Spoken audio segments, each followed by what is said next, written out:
Hi all. तो अभी हम लोग समझेंगे लाइक डिफरेंट डिफरेंट, ये हमने एक सीरीज बनाने की कोशिश की है आपको बता समझाने के लिए कि डिफरेंट डिफरेंट ग्राफ कौन कौन से होते हैं और उनके एक्सप्लेनेशन अंडरस्टैंडिंग कैसे होती है। तो ये एक ऐसा टेक्निकल टॉपिक हम लोग फिजिक्स में कवर कर रहे हैं जो कि लाइक ऐसा नहीं कि कोई एग्जाम स्पेसिफिक हो, ये कंसेप्ट स्पेसिफिक है। आप इसको कहीं भी कैसे भी समझ के आप यूज़ कर सकते हैं। ठीक है, तो हम शुरू करते हैं, टॉपिक पे आते हैं। तो इसमें जो मैंने मेनली जो ग्राफ कवर किए हैं वो डिस्टेंस टाइम ग्राफ है, वेलोसिटी टाइम ग्राफ और एक्सेलरेशन टाइम ग्राफ। तो इन दोनों को हम लोग सेपरेट वीडियो में अलग अलग डिस्कस करेंगे, जैसे वन बाई वन। तो अभी पहला जो हमारा टारगेट है वो हम डिस्कस करेंगे डिस्टेंस टाइम ग्राफ को लेके। करेक्ट। तो हम लोग पहले इसी डिस्टेंस टाइम ग्राफ से शुरू करते हैं। तो डिस्टेंस टाइम ग्राफ एग्जैक्टली क्या होता है? तो डिस्टेंस टाइम ग्राफ जो है वो ये बताता है कि how the distance travelled by an object over the changes over the time. Correct. तो लाइक जनरली जो हम लोग बेसिक यूज करते हैं, लाइक हम लोग क्या कहते हैं, यूनिफॉर्म मोशन में डिस्टेंस एस को मैंने डिस्टेंस लिया है, वी को स्पीड लिया है और टी को टाइम लिया है। ठीक है ना। तो distance equals to speed into time. अगर आप थोड़ा सा मैथमेटिक्स रेफर करते हो तो मैथमेटिक्स में y equals to M X करके हम लोग इक्वेशन लिखा करते थे। करेक्ट। तो सेम इक्वेशन ये कुछ कुछ ऐसा नहीं हो गया, v इंटू टी। तो जिसके रेस्पेक्ट में अगर मैं बात करूं तो आपकी जो डिस्टेंस है वो किस पे जाएगी, y एक्सिस पे, और x जो है उस पर क्या जाएगा, आपका टाइम। ठीक है। और जो स्लोप है वो किस क्या हो जाएगा, आपका स्पीड और वेलोसिटी। ठीक है। तो ये आपकी स्पीड यहाँ पे ये बता देगा। ठीक है ना। तो जनरली हम लोग जो जो प्लॉट ड्रॉ करते हैं वो हम लोग कैसे करते हैं कि हम लोग कोई भी एक प्लॉट लाइक यहाँ पे ड्रॉ कर अंडरस्टैंडिंग करते हैं कि हम डिफरेंट डिफरेंट एग्जैक्टली क्या पढ़ने वाले हैं।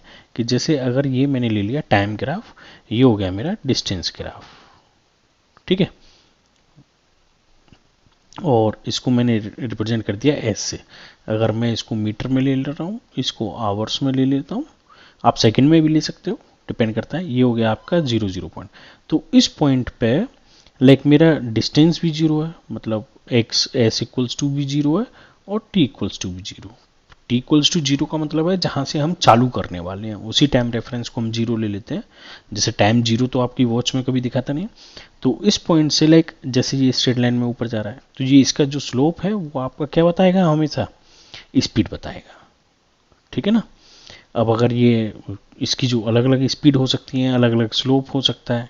ठीक है। ये वर्टिकल हॉरिजॉन्टल लाइक अलग अलग तरीके से बना सकता है। ठीक। कभी कर्व्ड भी होगा जब एक्सेलरेशन होगा यहाँ पे। तो लाइक ये टाइम माना t1 और t2 है, इस टाइम पे कितना है हॉरिजॉन्टल स्पीड है। तो इस तरीके के वो क्या है क्वेश्चन यहाँ पे पूछे जाते हैं।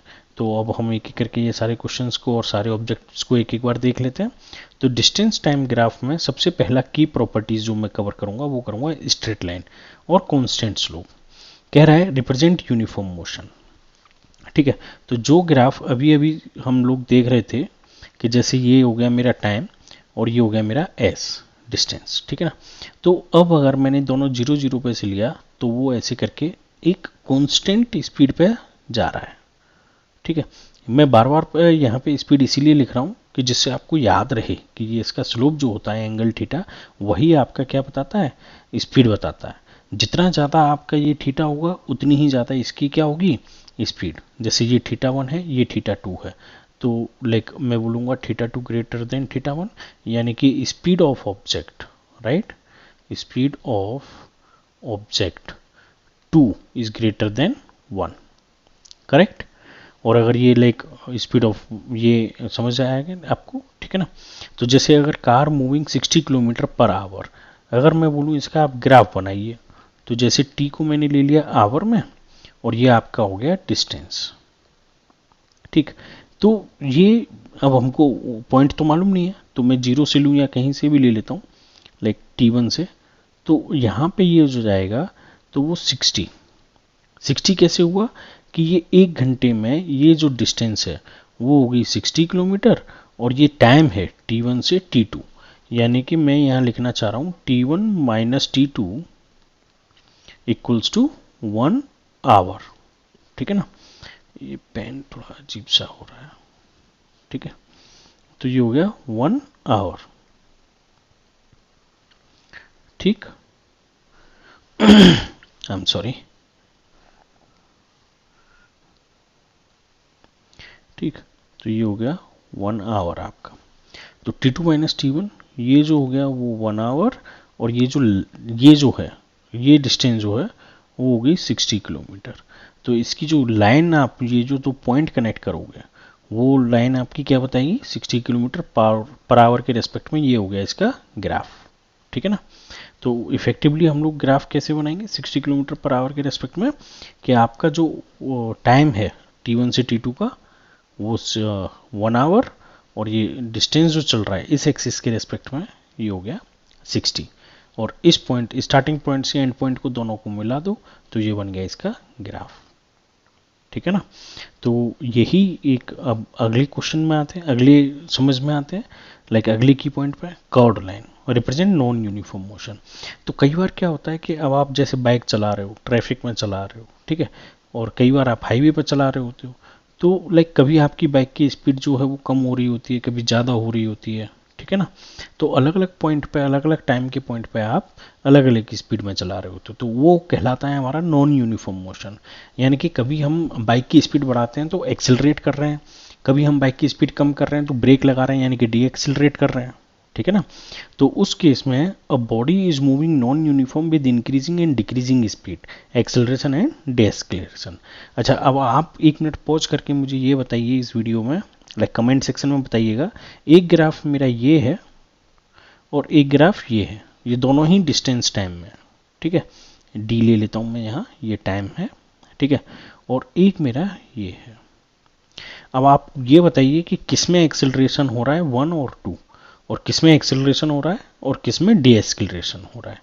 आप वीडियो पॉज करके आंसर करिएगा, लेकिन मैं आपको यहाँ इस वीडियो में समझा भी देता हूँ।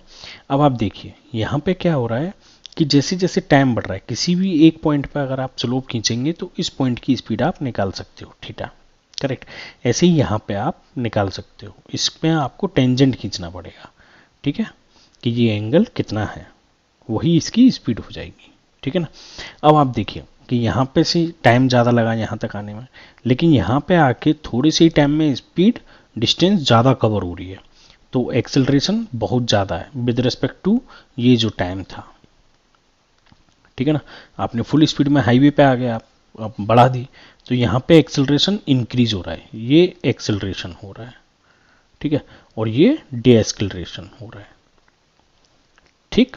क्योंकि आप क्या कर रहे हो, यहाँ पे आने के बाद, आई एम सॉरी, यहाँ पे आने के बाद स्पीड क्या हो जा रही है, कांस्टेंट कम हो जा रही है, यहाँ से और इस पॉइंट तक टाइम ज़्यादा लग रहा है और डिस्टेंस आपकी कम बढ़ रही है, करेक्ट। तो आप डीएक्सेलरेट कर रहे हो। इनिशियली क्या हो रहा था, एक्सेलरेशन हो रहा था, यहाँ पे मतलब त्वरण बढ़ रहा था, एक्सेलरेशन मतलब हम लोग त्वरण बढ़ा रहे थे, ठीक है। जब त्वरण बढ़ा रहे हैं तो स्पीड ज़्यादा हो जाएगी आपकी, यहाँ पर त्वरण कम है तो स्पीड स्पीड कम है यहाँ पे, करेक्ट, इस पॉइंट में। लेकिन जब आप इसको यहाँ पे जा रहे हो इस पॉइंट पे, तो यहाँ पे त्वरण ज़्यादा है तो स्पीड भी ज़्यादा है, करेक्ट।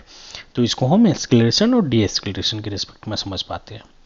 नेक्स्ट पे आते हैं, जैसे अब नेक्स्ट हमसे कह रहा है कि हॉरिजॉन्टल लाइन।